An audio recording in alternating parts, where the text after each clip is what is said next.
जय जगन्नाथ सांग मैंने आशा करुँच आपण मैंने भलरे थे। तो आग वीडियो आपण मैंने देखी मु बस रे आसी बसी जाइली। तो आज मुझे जानली ए देश में एत जोर गरम कौन पाई होता है। तो बस रे आसी बसी देखिली दुईटी छोट छोट फैन लगी। तो ए बहुत जोर ठंडा हवा होता तो एत बेसी गरम लगुला एवं एठार सिक्यूरीटी बहुत टाइट रही। तो ये सब बस रे एमती भाव कैमेरा लगी था।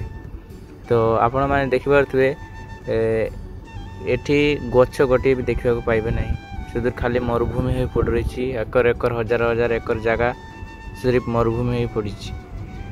तो एथिपाई एठारे बेसी गरम होता है, सब समय गरम होता है। वर्षा एठारे बहुत खूब कम हुए। तो एठी गरम दिन में बहुत जोर गरम हुए। तो 53, 55, 56 जा गरम रुए। नॉर्मल दिन में एरकम 42, 40 डिग्री एरकम गरम रुए। तो एठी गछ नहीं, तो एठी बेसी फैक्ट्री गाड़ी पाई एठी बेसी गरम होता है।